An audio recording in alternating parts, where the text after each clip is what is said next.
Gloria a Dios. Hoy seguimos en la serie de Nehemías y el título de la serie es básicamente Renovando y Reconstruyendo.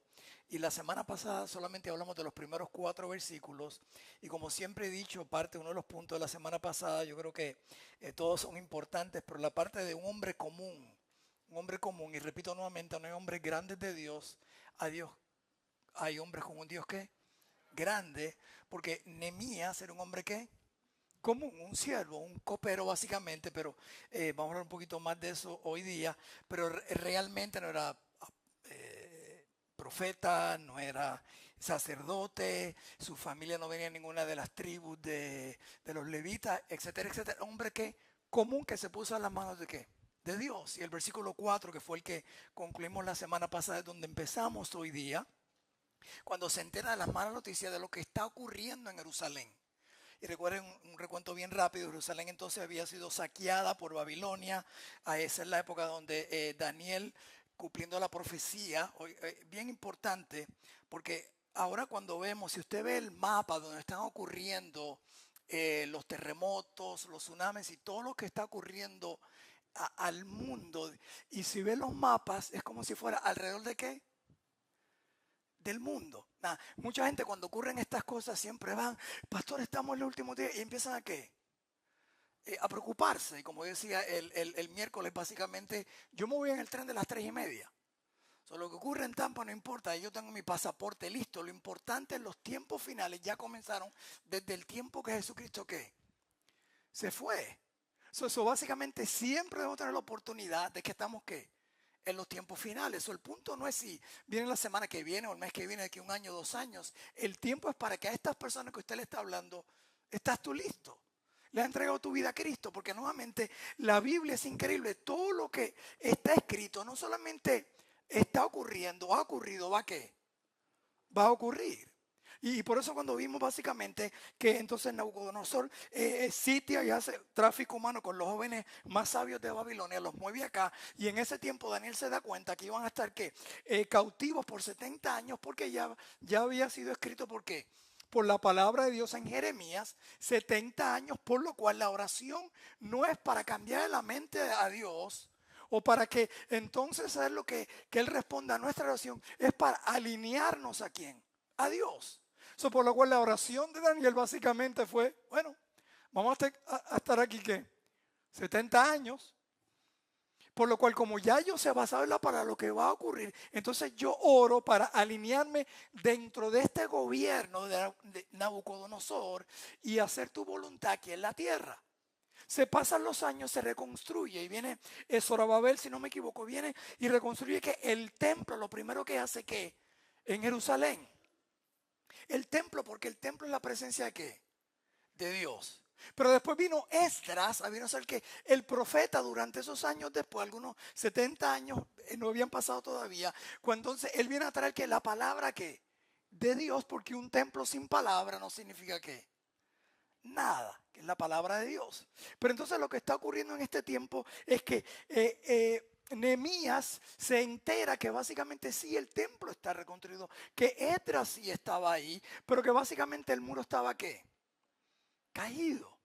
Y caído representa para aquellos que han estado en puertos o en lugares, y especialmente los que han visto estas películas, básicamente las murallas representan ¿qué? Protección, seguridad. Y eso es lo que básicamente le da pena, porque dice, un pueblo en aquella época sin muros no tiene que ningún tipo de ¿qué? De protección, de protección. Básicamente, ser templo del Espíritu Santo, conocer la palabra, todo eso es bueno. Pero si no la ponemos y la vivimos y la ponemos alrededor nuestro, ¿de nada qué? De nada vale. Y ahí entra el mensaje de hoy en día, 3 cositas, bueno, 4, bien rápidas. Y yo sé, pastor, usted dice bien rápido, pero usted nunca es rápido para nada. Para hablar a lo mejor, pero en el tiempo no. La oración comienza con un corazón ¿qué? Quebrantado. Empieza Dios a trabajar en el corazón de que de este hombre que estaba bien. ¿Estaba dónde?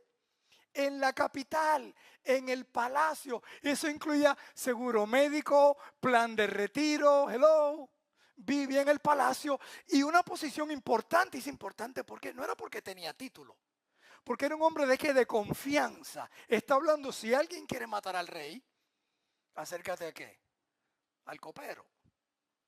Quiere decir que tenía credibilidad, que tenía un carácter donde el rey podía confiar que completamente que en él. ¿Quién sabe si lo que estaba ocurriendo mayormente, todos los secretos que se podían estar diciendo, ahí él estaba escuchando? Era un hombre que de confianza y de carácter. Sin embargo, era judío. Interesante. Era judío. Yo me pregunto entonces, no está en la Biblia, ¿recuerdan? Cuando la época de la reina Esther, ¿ok?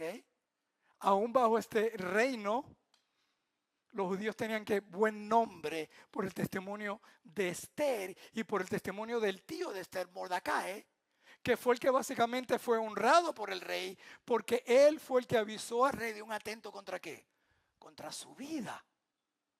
Este judío estaba básicamente en el círculo del rey.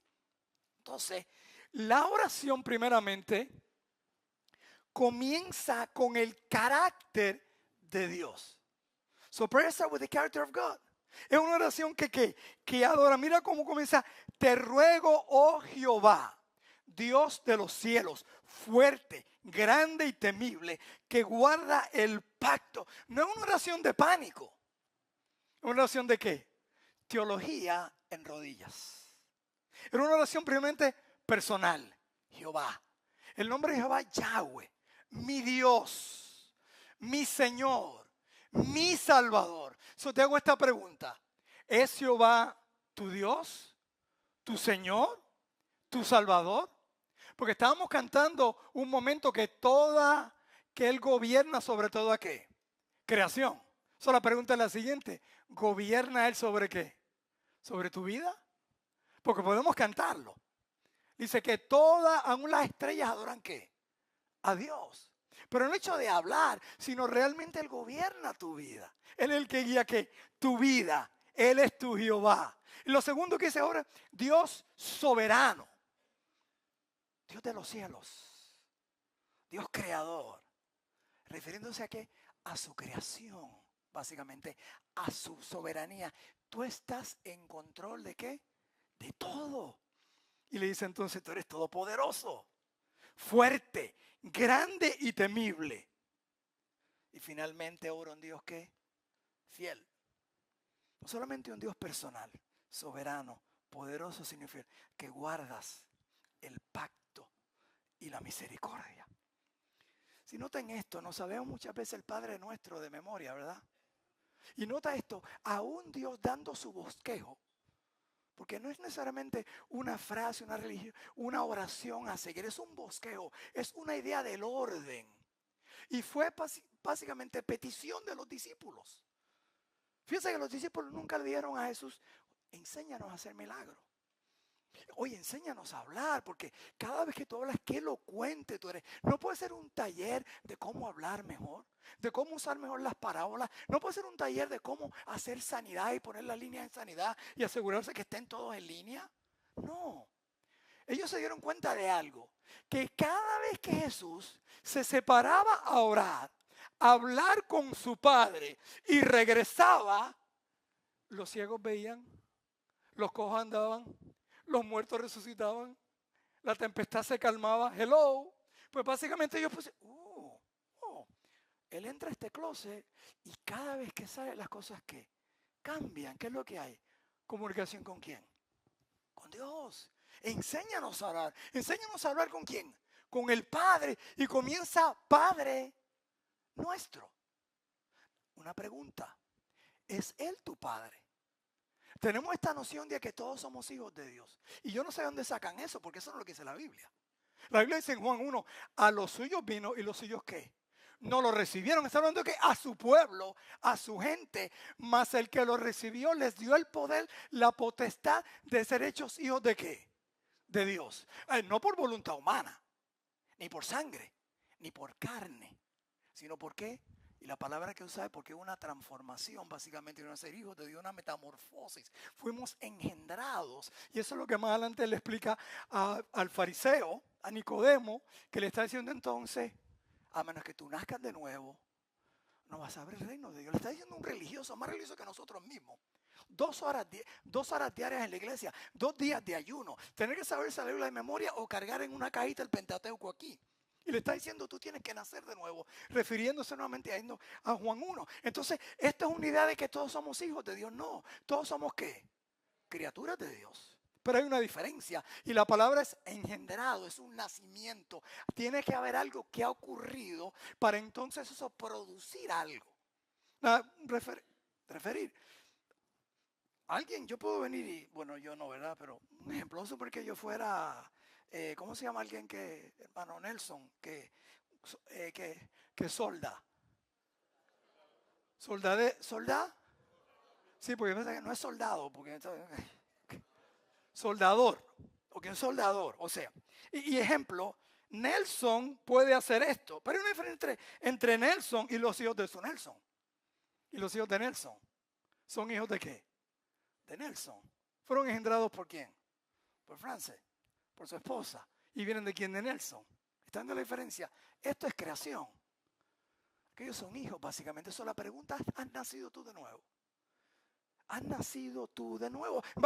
No solamente lo dice, lo repite Jesús mismo en Juan 8, donde le dice a los fariseos, ¿ustedes son hijos de quién? Del diablo. Yo no lo dije, lo dijo Jesús, por si acaso. Su problema no es conmigo, es con Jesús. ¿Ok? Porque si ustedes fueran hijos míos, ¿qué? Me hubieran reconocido ¿qué? A mí. Pero son hijos del diablo. Y él está diciendo eso. ¿Sabe quién le está diciendo eso? A fariseos que lo seguían a él.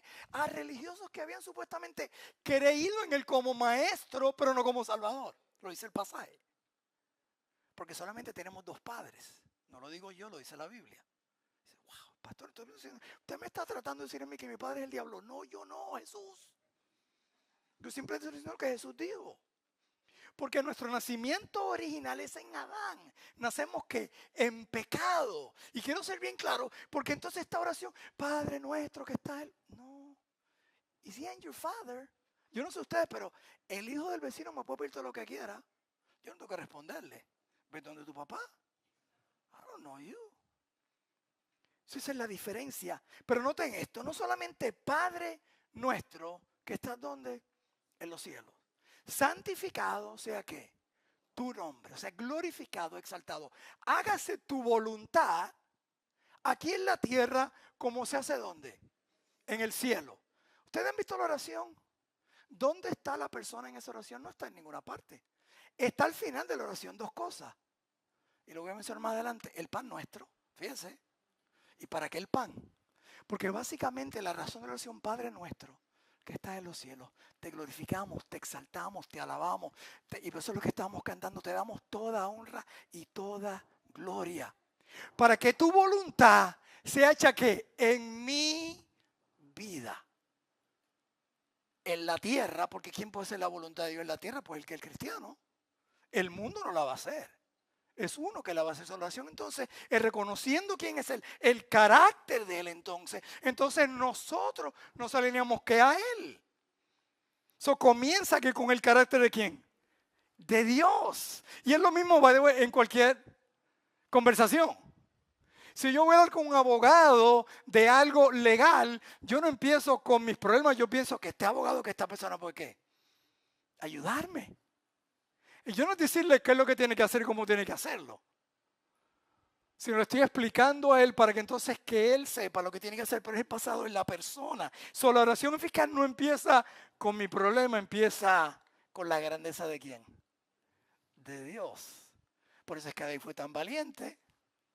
Porque el problema con los que no, ni Saúl quería pelear con Goliat. Porque se enfocaron que en la grandeza del hombre y no en la grandeza de ¿quién? De Dios. Y él dice por eso, y David dice, lo ven así este mocoso básicamente, porque seguía siendo un teenager, el séptimo en su familia, y estaba el otro soldado, grande, fuerte, su hermano. ¿Qué le pasa a este? Dice, si este está ofendiendo a mi Dios, y mi Dios es grande, mi Dios es poderoso, mi Dios ha hecho esto, mi Dios ha hecho lo otro. Y habló de su pasado cuando mató leones, cuando mató osos. ¿Cómo entonces este incircuncidado, en otras palabras, hijo del diablo, está hablando mal de qué? De mi Dios. Yo no tengo que defender a Dios. Yo siempre tengo que hacer de frente y Dios se va a encargar del resto. Si Dios es pequeño, tu problema es grande. Pero si tu Dios es grande, ¿tu problema qué? Es pequeño. Porque es acerca de la grandeza de ¿quién? De Dios. Tuve que aplicar lo que enseñé el miércoles, que básicamente uno de los antídotos de la depresión o de la ansiedad es, número uno, no preocuparte. Traducido, Hakuna Matata. Don't worry, be happy. Y me recibo un email esa misma noche que entonces me estaban cobrando algo que supuestamente se había encargado el seguro, que eran como $20,000, algo así. ¿Ok? Entonces yo, pero, ¿qué pasó aquí? ¿Qué es lo que está pasando? $20,000. Y yo digo, bueno, tengo que empezar a aplicar lo que enseñé el miércoles. ¿Que no qué? ¿Y por qué no me preocupo? Y lo vimos, ¿qué? Porque no es útil. A preocuparse no hace absolutamente nada. No es saludable. Porque causa estrés, y es 4 en algunos casos, ¿ok? Y no suelve nada porque no puedo hacer que nada, eso por lo cuento porque me voy a preocupar. Entonces, dos cosas. Entonces tú coges las promesas del buen Señor. Si realmente yo debo esto, no hay problema porque tú lo vas a suplir. Ayúdame que yo no he malgastado absolutamente que nada y te acuestas que tranquilo porque no puedes hacer nada al respecto. Y yo tengo un Dios grande. ¿Usted cree que $20,000 para Dios es algo grande? Hello. ¿Ok? Entonces empieza en oración a Dios, no con el problema, sino con quién. Con Dios, porque la oración verdadera reconoce quién es Dios. Reconoce quién es Dios. Pero la oración continúa con lo segundo, continúa con nuestra confesión. Prayer continues for confession. Una oración que confiesa que el pecado, primero que ve el pecado propio. El pecado propio. Él dice en la oración, por los hijos de Israel tus siervos, y confieso los pecados de los hijos de Israel que hemos cometido contra ti. Sí, yo y la casa de mi padre hemos pecado. ¿En dónde ha pecado Nehemías aquí? ¿En dónde pecó Jacalías, que hablamos de la semana pasada? Lo que sucede es que a veces nos separamos como del pecado, porque básicamente si tú y yo estuviéramos en la crucifixión de Cristo, la mayoría de nosotros hubiéramos preferido ¿qué? ¿A Barrabás? ¿A Barrabás? Porque Barrabás es liberación política, económica. Esos son nuestros dioses. Y a veces nos engañamos nosotros mismos, porque cuando hace años atrás, me acuerdo en el 2016, con la famosa pared, que si ponían la muralla o no la muralla, que si mi familia entraba o no, estábamos preocupados si yo podía entrar a los Estados Unidos que si mi familia fuera al cielo. Hello. ¿Qué importa si entra o no entra? Si lo importante es ir al cielo, lo eternal, lo que tiene Dios para nosotros y el evangelio. Eso es alinearnos y ver que tú y yo estuvimos ahí porque estábamos representados ahí. ¿Y sabe quién planeó todo eso? Por eso es más difícil a veces convencer a los religiosos. Fueron los fariseos que estaban detrás. ¿Quién es este que viene a cambiar qué? Nuestra religión. La que llevamos por años. La religión de Dios. Si era la religión de Dios, era el pueblo de Dios. Lo que pasa es que habían tomado las promesas de Dios, los parámetros de Dios, y de esos 10 mandamientos habían creado 700 mandamientos. ¿Sabían eso? De hasta cómo lavarse qué. Las manos. Por eso cuando usted ve que estaban los discípulos y le dicen, pero estos discípulos no se lavan ni las manos antes de comer. Entiende el contexto. No es que no se lavaron las manos. Es que para los fariseos, en orden de tú lavarte las manos, no solamente es que tenías que mojarlas, tenías que hacer así ¿para qué? Para sacudirlas. ¿Me están siguiendo? Tú no lo hiciste correctamente. In the right way. By the way, no tenemos mucho cuidado porque a veces nosotros seguimos tradiciones de nuestras propias iglesias. ¿Ok? Nos tomó tiempo para que la corbata se cayera. ¿Ok? Y después si el pastor aquel tiene tenis o no tiene tenis o tiene esto, y dónde está la cruz, para aquí, para allá. Y hello. ¿Y dónde y en las catacumbas había una cruz puesta en alguna parte? Tenemos que tener cuidado porque a veces cargamos con tradiciones que no son que bíblicas. Y no es que sean malas las tradiciones, es si trabajan qué. Sí o no. La casa de mi padre hemos pecado. En extremo nos hemos corrompido contra ti y no hemos guardado tus mandamientos, estatutos y preceptos que diste a Moisés, tu siervo. Él entendía que por más que nosotros buenos seamos, por más santos que tratemos de ser, somos pecadores, estamos en el mismo bote. Es lo más fácil decir, Señor, perdona a mis antepasados por su desobediencia. Me dice, Señor, perdóname a mí.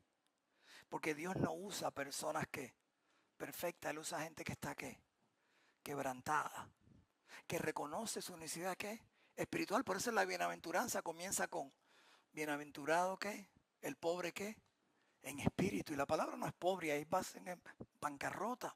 La confesión que reconoce quiénes somos nosotros. Nehemías no culpa a otros. El avivamiento empieza conmigo, con yo. No es cambia mi casa, cambia mi gobierno, cambia mi nación, cambia mi cónyuge, cambia mi iglesia. Cámbiame a mí.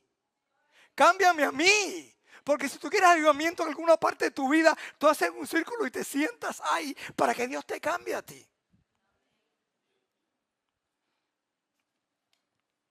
A veces en situaciones personales pues empiezo a ver, no, esta persona está mal.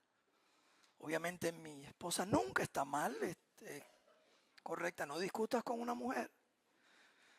Es como ir a una pelea de pistolas y tú tienes una pistolita y ella tiene una ametralladora. Amén. 3,000 palabras por segundo y tú te tiras 50, es mucho. Pero entonces pedirle al Señor, pero cámbiala, no, Señor. Cámbiame a mí. Cámbiame a mí. Que puedes pensar que estás correcto nuevamente, que dice la oración, el Padre Nuestro. Padre, perdóname. ¿Cómo qué? No se la saben aquí.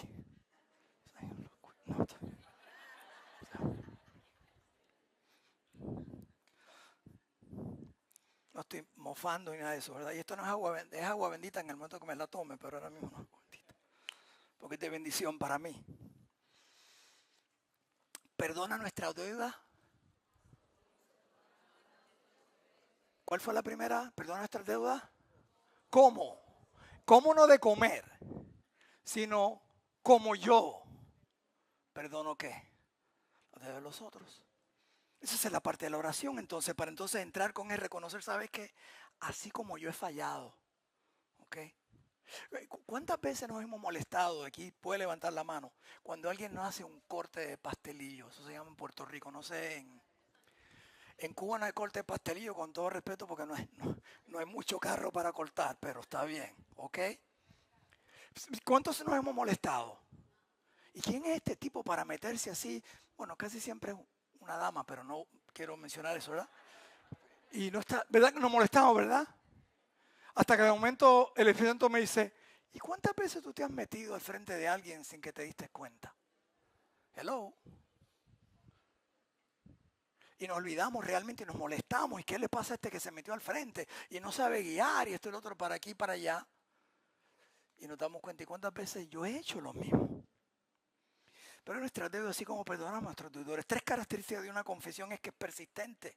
Esto no es simplemente que él fue y oró, el versículo 4. Ay, bendito, recuerden que fue casi 3 a 4 meses que estuvo orando día y noche. Eso no solamente fue persistente, fue personal. A pesar de que no era con él el problema, era personal. Era mi gente, mi pueblo, yo y la casa de qué? De mi padre, pero también fue precisa. No hemos guardado tus mandamientos. Señor, ¿dónde yo te he fallado en esto que tú quieres que yo cambie? Tercero, la oración se basa en nuestra confianza en la palabra de Dios. No solamente en el carácter de Dios, no solamente en nuestra confesión racial que somos nosotros, sino en la confianza en la palabra de Dios y sus promesas. Mira lo que él le dice en los capítulos 8, en versículos 8 y 9. Acuérdate ahora de la palabra que diste a Moisés, diciendo, si vosotros pecares, yo dispersaré por los pueblos. Pero si volvieres a mí, guardares mis mandamientos y los pusieres por obra, aunque vuestra dispersión fuera hasta el extremo de los cielos, de allí os recogeré y os traeré al lugar que escogí para hacer habitar allí mi nombre. Ellos pues son tus siervos y tu pueblo, los cuales redimiste con tu gran poder y con tu mano poderosa. Él está hablando por el pueblo de Dios. Hoy en día sería la iglesia. Estos son tus siervos. Mira, la iglesia, tú los compraste. En Deuteronomio 30 Dios prometió que si ellos se arrepienten, aunque estuvieran, no importa que está lejos, que Él los recogería. No, esta oración se aplica al pueblo de Dios. Por eso comencé con el Padre. Si Él es tu Padre. Pero también no solamente se aplica al pueblo de Dios, se aplica a aquellos que están siguiendo los mandamientos de Dios. Lo dice aquí Él mismo. A los que guardan el pacto. Él dice a los que me aman y guardan que mis mandamientos. Entonces Él no se está refiriendo a todo Jerusalén, sino porque ellos guardan, porque te aman y guardan ¿qué? Los mandamientos. Por eso tú no puedes coger Filipenses 4:19 y decir, pastor, Dios va a suplir todas mis necesidades. Bueno, de acuerdo a sus riquezas en gloria, pero léete los primeros 5 versículos antes de ese. Porque si no estás haciendo lo que ellos estaban haciendo, Filipenses 4:19 no es para ti, ni es para mí. Hebreos 13:5 dice la segunda parte, no te dejaré, ni te desampararé. Pastor, a veces me siento dejado y desamparado y me falta esto y me falta lo otro. Es que no leíste la primera parte del versículo. ¿Estás contento con lo que tenéis que ahora? Porque no te dejaré ni te desampararé. Hello. Entonces, ¿qué sucede? Si ya tú sabes, estás contento, no importa tu situación, lo que Él te ha dado, y estás manejando, administrando las cosas, tu tiempo, sus talentos, sus tesoros, entonces dice, pues voy a estar contento en esta situación. Entonces no te vas a sentir ¿qué? Ni dejado, ni desamparado. Por lo cual si te sientes dejado, desamparado, es porque no estás ¿qué? Contento, porque a lo mejor no tienes lo que aquel tenía, lo que aquella tenía, y tu vista no está puesta ¿en quién? En Dios, sino en tu situación. Por lo cual dice estar contento. Aún dice Hebreos 12 que Jesús gozó la cruz. ¿Cómo tú gozas la cruz? Él podía estar contento porque en medio del dolor, en medio del sufrimiento, había una victoria ¿para qué? Para el pueblo. Por lo cual dice, ¿sabes qué? Estoy dispuesto a tomar esto. Y lo tomo con gusto. Y duele. Pero hay ¿qué? Una victoria. Hay un propósito eternal. Nehemías no manipula a Dios. Él lo tomó por su palabra. Él no oró, yo siento o yo creo. Él oró, ¿sabe qué? Dios, tú dijiste. Tú dijiste. Tú dijiste. Tú no me vas a desamparar, Dios. Y cuando tú empiezas a repetir y orar la palabra de Dios de regreso, algo cambia en el corazón de la persona. Algo cambia en el corazón de la persona. O la situación no cambia. Dice, Señor, gracias. Gracias que tú estás en control de todo. Gracias que puedo confiar en ti. Gracias que no importa lo que ocurra, tú me has prometido que tú tienes un plan perfecto. Yo no sé si la persona va a sobrevivir o no sobrevivir, pero yo estoy confiando en tus promesas. Y no importa lo que ocurra aquí en la tierra, un día entenderé en el cielo. Entonces tú empiezas a simplemente a orar la palabra de Dios. Él no le recuerda a Dios porque Dios no se olvida, sino Él se apoya que es la promesa. No hay emociones, en la palabra de Dios. Te hago esta pregunta. ¿Tu oración está llena de tus ideas, de tus creencias, o tu oración está llena de la palabra de Dios? Porque la oración más poderosa es orar la palabra de Dios en contexto. No sacada fuera de qué, de contexto. Por eso tenemos que estudiarla para conocer qué, a Dios, para entender qué, a Dios. Entonces, ¿cómo hablar correctamente? Porque entonces la parte final de la oración es que la oración nos lleva a consagrarnos a Dios. Solamente es el carácter, confesión, nuestra confianza. Es para consagrarnos a Dios. So prayer will make us surrender to God. Es una oración que se ofrece. Mira cómo Él termina. Él termina en misión. O sea, no es Padre nuestro que está en los cielos, santificado sea tu nombre, hágase tu voluntad aquí en la tierra como se hace en el cielo, pero conmigo no cuente. Eso es responsabilidad del pastor, de los líderes, de otros. No es para que tú termines ¿qué? A Dios.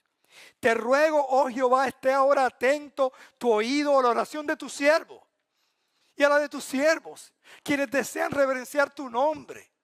Concede ahora buen éxito a tu siervo y dale gracia delante de aquel varón, refiriéndose a su jefe, al rey. Déjame repetir eso nuevo. Concede ahora buen éxito a tu siervo. ¿Pero éxito para qué? ¿Para qué él tenía éxito? Él estaba viviendo bien. Él estaba en un different tax bracket. ¿Ok? Él estaba bien. No, él dice, no, Señor, yo quiero alinearme. ¿Qué tú quieres hacer en mi vida? Porque yo creo, antes de entrar en el capítulo 2, que tú me estás llamando a ir para allá. Y yo no sé cómo decírselo qué. Al jefe. A veces pensamos, y digo, que es un... No, déjame decirte algo. El papá de, si no me equivoco, que es el papá de Artejeres, mató a una de sus esposas, a su esposa favorita. Esta es la favorita, imagínense. Porque se metió una vez sin pedir permiso. Hello. Y eso que esta era la favorita. Si esa es la favorita, no sé qué había hecho con las suegras, pero hazlo ahí. Por eso fue que cuando la reina Esther fue donde él, fue con temor y temblor y a rogarle por su pueblo. Porque esto le podía costar ¿qué? Su vida. Y es más difícil cuando por lo menos tienen varias esposas para escoger, ¿verdad? Bueno, esta se está portando mal esta semana. Llévatela. Okay. Él tenía que ir, y nuevamente, no era un trabajo de vete y ya tienes otro y coge otro copero. Por eso tardó tanto tiempo que orando. Pero le está orando al Rey de los cielos. Porque el corazón del Rey de la tierra está en la mano de ¿quién? Del Rey de los cielos. Tu problema no es tu jefe, nuestro presidente, nuestro alcalde. Eso no es problema, es asegurarnos que el corazón de ellos está en la mano del corazón de Dios. Y si tu vida está en el corazón de Dios, don't worry, be happy, sé gozoso. Buen éxito a tu siervo y dale gracia delante de aquel varón. Anoten esto porque el capítulo 2 no es por casualidad. Dice entonces, después de estos meses, que el rey fue donde vino a él y le pregunta, ¿qué te pasa? ¿Sabes lo que sucede? Que cuando Dios quebranta tu corazón, tú no puedes caminar igual. Tú no puedes vivir igual. Y no estoy hablando que vivamos en un gozo falso. ¿Ok? Porque a veces puede decir básicamente que alguien nos ve en el trabajo y nos diga, ¿qué te pasa? ¿Qué te agobia? Pero nota esto, lo que te quebranta a ti, quebranta el corazón de Dios. Lo que te quebranta a ti, quebranta el corazón de Dios.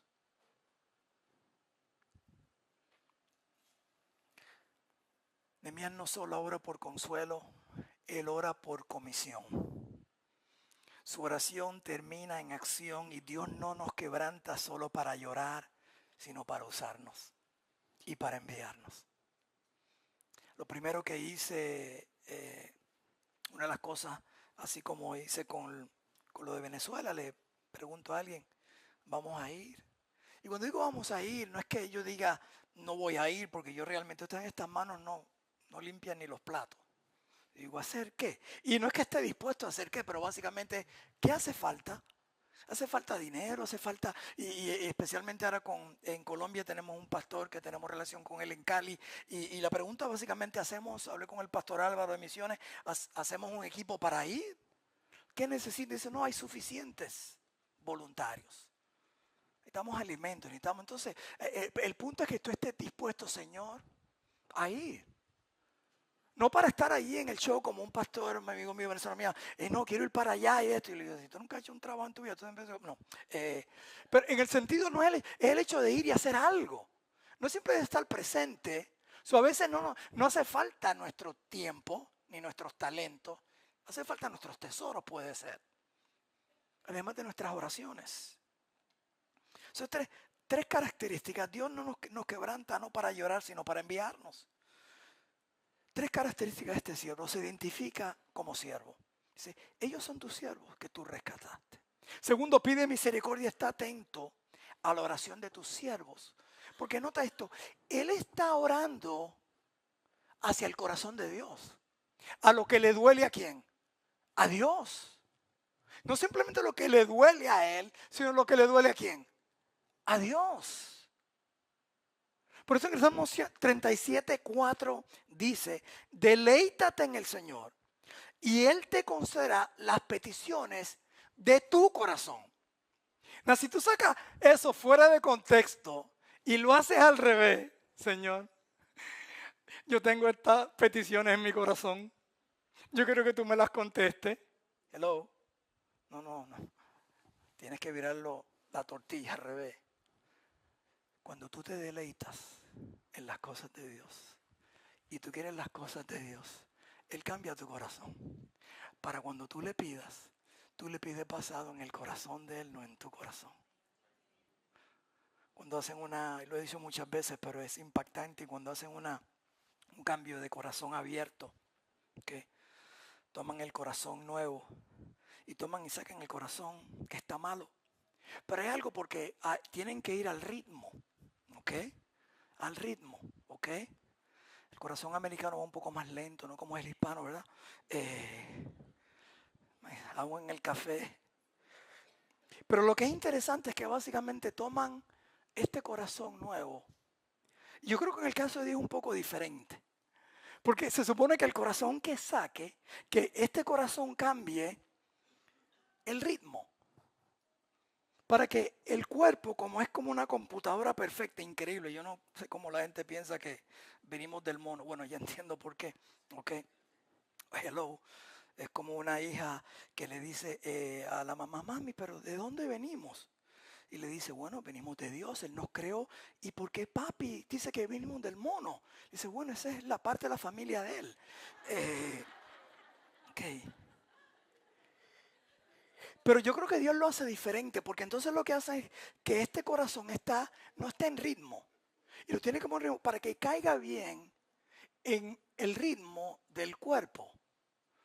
Pero Dios hace algo diferente. ¿Sabe lo que Dios quiere? Dios quiere que su corazón,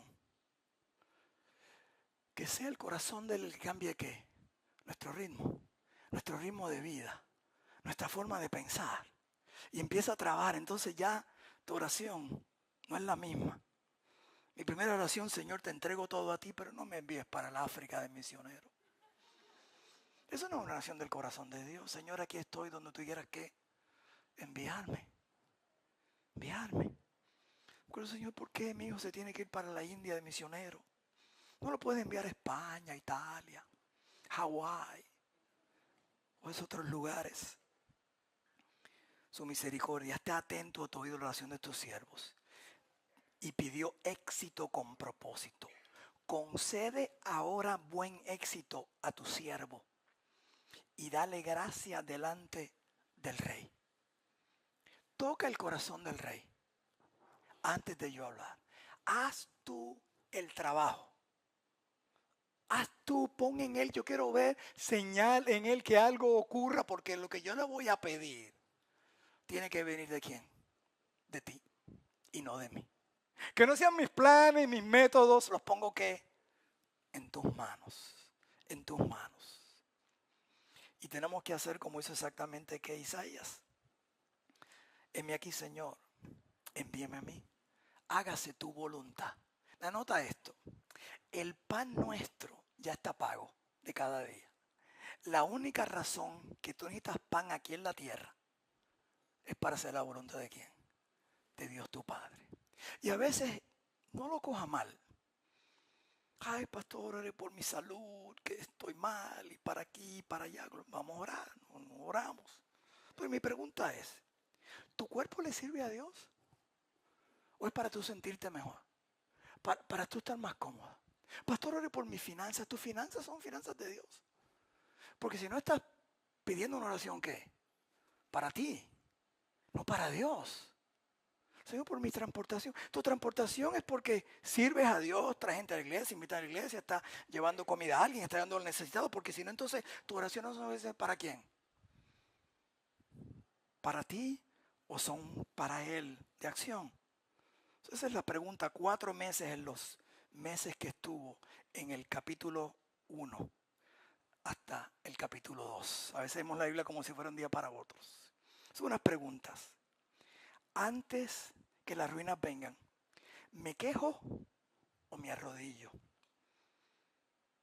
¿Mi oración empieza con el problema o comienza con Dios? Y la tercera pregunta, ¿estoy dispuesto a ser parte de la respuesta? ¿Estoy dispuesto a ser parte de la respuesta?